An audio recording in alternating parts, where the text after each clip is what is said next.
गांव की शाम ढल रही थी। आसमान में काले घने बादल ऐसे छा गए थे मानो दिन में ही रात हो गई हो। ठंडी हवाएं चल रही थी और बिजली कड़क रही थी। माधव अपनी पुरानी लकड़ी की रेडी को धकेलता हुआ चौराहे की तरफ जा रहा था। माधव बहुत करीब था। उसके पास बस यही एक ठेला था जिसे वो पाव भाजी बेचकर गुजारा करता था। हे भगवान, आज बस बारिश ना हो। अगर आज भाजी नहीं बिकी तो कल तक सब खराब हो जाएगी। घर में राशन भी खत्म हो चुका है।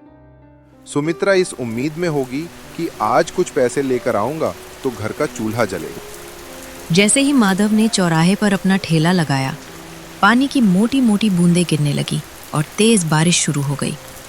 लोग अपनी दुकानों के शटर गिराकर घर भागने लगे। माधव ने फटी हुई पन्नी से अपनी पाव भाजी को ढका। वो खुद भीग रहा था, पर उसे चिंता अपनी भाजी की थी। तभी गांव का बिरजू वहां से गुजरा। अरे माधव, ये क्या कर रहे हो? ऐसी आफत वाली बारिश में कौन बाहर आएगा तुम्हारी पाव भाजी खाने? घर जा भाई, वरना बीमार हो जाएगा। बिरजू भाई, गरीब को बीमारी से ज्यादा भूख का डर लगता है। आज दिन भर से 1 रुपए की भी बोहनी नहीं हुई है। अगर खाली हाथ घर गया तो सुमित्रा को क्या मुंह दिखाऊंगा। रात के 8 बज चुके थे। चारों तरफ सन्नाटा था। माधव निराश होकर अपना सामान समेट ही रहा था कि अचानक एक बड़ी कार कीचड़ उछालती हुई उसके ठेले के पास आकर रुकी। कार से एक साहब बाहर निकले।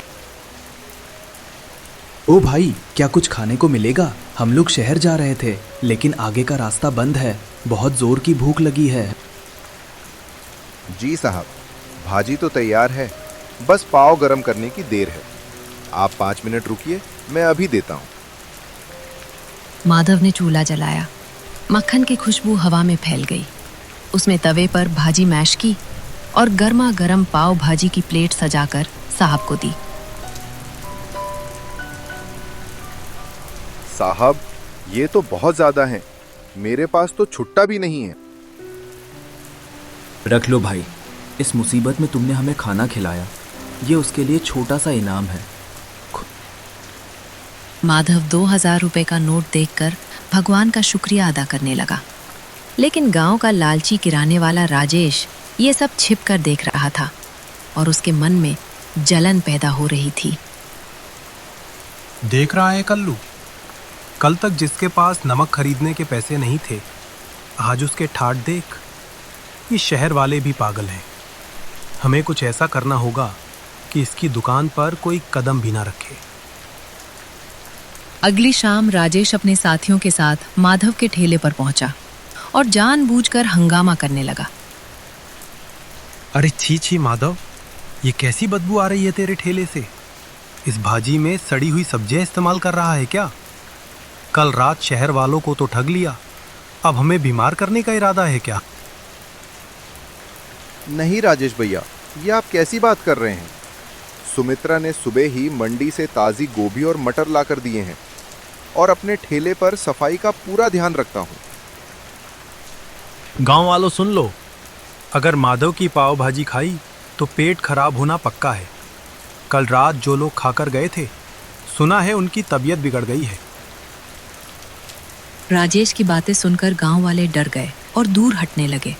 माधव का दिल टूट गया। वो असहाय बैठा रहा। तभी अचानक वही कार फिर से आकर रुकी, जिसमें साहब और उनकी पत्नी सवार थे।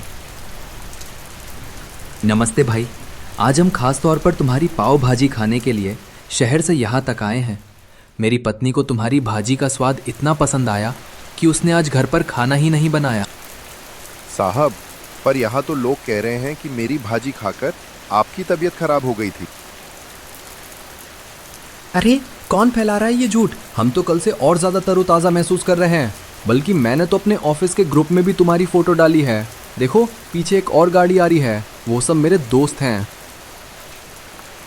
साहब की बात सुनते ही राजेश का चेहरा पीला पड़ गया। देखते ही देखते वहां 3-4 गाड़ियां और रुक गईं। तवे पर ताज़े मक्खन और मसालों की महक उठने लगी। माधव बेटा, हमें माफ़ करना। हम इस राजेश की बातों में आ गए थे। हमें भी एक प्लेट पाव भाजी खिलाओ। इसकी खुशबू ने तो भूख जगा दी है। उस रात माधव की सारी भाजी बिक गई और राजेश शर्म के मारे वहां से खिसक गया। माधव ने न केवल पैसे कमाए बल्कि अपनी ईमानदारी से राजेश की साजिश को भी नाकाम कर दिया। माधव की दुकान अब गांव और शहर दोनों जगह मशहूर होने लगी थी। हर शाम उसके ठेले पर भीड़ जुटने लगी थी। सुमित्रा भी अब घर पर माधव की मदद करती और दोनों मिलकर और भी स्वादिष्ट मसाले तैयार करने लगे। लेकिन एक रात जब माधव घर लौटा तो उसने देखा कि सुमित्रा टपकती छत से पानी रोकने के लिए बर्तन रख रही है। सुमित्रा, अब बहुत हो गया। कब तक हम इस टपकती छत के नीचे रात गुजारेंगे? भगवान की दया से अब हमारे पास कुछ पैसे जमा हो गए हैं। मैं सोच रहा हूं कि अब ठेला छोड़कर एक छोटी सी दुकान किराए पर ले लूं। दुकान? पर उसके लिए तो बहुत पैसे लगेंगे और गांव के चौराहे पर दुकान मिलना भी तो मुश्किल है। कोशिश करने में क्या हर्ज है? अगर एक बार पक्की दुकान हो गई तो बारिश में भी धंधा बंद नहीं होगा और लोग आराम से बैठकर खा सकेंगे। मैं कल ही सरपंच जी से बात करूंगा। अगले दिन सरपंच जी की मदद से माधव को चौराहे के पास एक पुरानी दुकान मिल गई।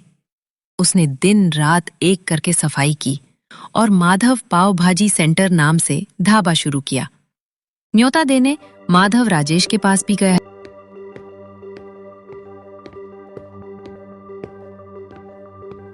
राजेश भाई, आज मेरी छोटी सी दुकान का उद्घाटन है। आप जरूर आना, मुझे बहुत खुशी होगी। भरा आया दुकान खोलने वाला। 2 दिन क्या शहर वाले रुक गए? तू तो अपने आप को राजा समझने लगा। जा, मैं नहीं आने वाला तेरी सड़ी हुई दुकान पर। शाम को ढाबे पर भीड़ जमी हुई थी। तभी राजेश के भेजे कुछ आवारा लड़के अंदर घुसे और जानबूझकर प्लेट नीचे गिराकर हंगामा करने लगे। अरे, ये कैसी भाजी है? इसमें तो कंकड़ पत्थर हैं। तुम लोग हमें बीमार करना चाहते हो क्या? तभी भीड़ में से गांव के नए हेड कांस्टेबल रघुवीर सिंह आगे आए, जो वहां सादे कपड़ों में आए थे। ये क्या बदतमीजी है? तुम कह रहे हो इसमें कंकर है? जरा मैं भी तो देखूं। अरे, ये कंकर तो ऊपर से डाले गए लगते हैं, क्योंकि इन पर भाजी का मसाला भी नहीं लगा है। सच सच बताओ, तुम्हें यहाँ हंगामा करने के लिए किसने भेजा है? वो साहब, हमें तो राजेश भैया ने बोला था कि माधव की दुकान जमने नहीं देनी है। उन्होंने हमें पैसे दिए थे। माधव भाई, डरो मत। तुम्हारी ईमानदारी ही तुम्हारी सबसे बड़ी ताकत है। आज से यहाँ तुम्हें कोई परेशान नहीं करेगा। चलो, अब हमारे लिए 2 प्लेट बढ़िया सी पाव भाजी लगाओ। बहुत भूख लगी है। माधव की तरक्की देखकर राजेश ने भी पाव भाजी बेचने का फैसला किया, लेकिन उसने लालच में आकर बासी सब्जियां, सस्ता डालडा घी और ज्यादा मिर्च का इस्तेमाल किया। देख कल्लू, माधव ताजी सब्जियां और महंगा मक्खन डालता है, इसलिए उसे बचत कम होती है। हम मंडी से सस्ती और थोड़ी बासी सब्जियां लाएंगे और मक्खन की जगह सस्ता डालडा घी इस्तेमाल करेंगे। किसी को पता नहीं चलेगा। 2 ही दिन में राजेश की घटिया भाजी का असर दिखने लगा और लोग बीमार पड़ने लगे। अरे राजेश, ये क्या खिला दिया तुमने? कल रात तुम्हारी पाव भाजी खाई थी, तब से पूरे घर का पेट खराब हो गया है। डॉक्टर के यहाँ चक्कर लगाने पड़ रहे हैं। पंचायत ने राजेश पर भारी जुर्माना लगाया और उसकी दुकान बंद करवा दी। दूसरी तरफ शहर के एक बड़े अखबार में माधव की ईमानदारी की कहानी छपी, जिसे पढ़कर शहर के एक बड़े बिजनेसमैन माधव के पास आए। माधव भाई, आपकी भाजी में जो स्वाद है वो मैंने आज तक कहीं नहीं चखा। मैं चाहता हूं कि शहर के मुख्य हाईवे पर हम मिलकर एक बड़ा फैमिली रेस्टोरेंट खोलें। जगह और पैसा मेरा होगा और हुनर आपका। साहब, मैं तो एक छोटा सा आदमी हूं। मुझे डर लगता है कि कहीं मैं इतनी बड़ी जिम्मेदारी संभाल पाऊंगा या नहीं। क्यों नहीं संभाल पाएंगे? आपने कीचड़ और बारिश में ठेला चलाया है। ये तो फिर भी छत के नीचे का काम है। आपको भगवान ने मौका दिया है, इसे मत छोड़िए। कुछ ही महीनों में हाईवे पर माधव की असली पाव भाजी नाम से आलीशान ढाबा खुल गया। माधव अमीर बन चुका था और उसने गांव में एक पक्का सुंदर घर भी बनवा लिया था। एक दिन जब वो पुराने चौराहे से गुजरा तो उसने देखा कि राजेश अपनी धूल जमी बंद दुकान के बाहर बहुत कमजोर और उदास बैठा है। माधव उसके पास गया। राजेश भाई, राम राम, क्या हालचाल है? माधव, तुम यहाँ? भाई, मुझे माफ कर दो। मैंने तुम्हारे साथ बहुत बुरा किया, तुम्हारी दुकान उजाड़ने की कोशिश की।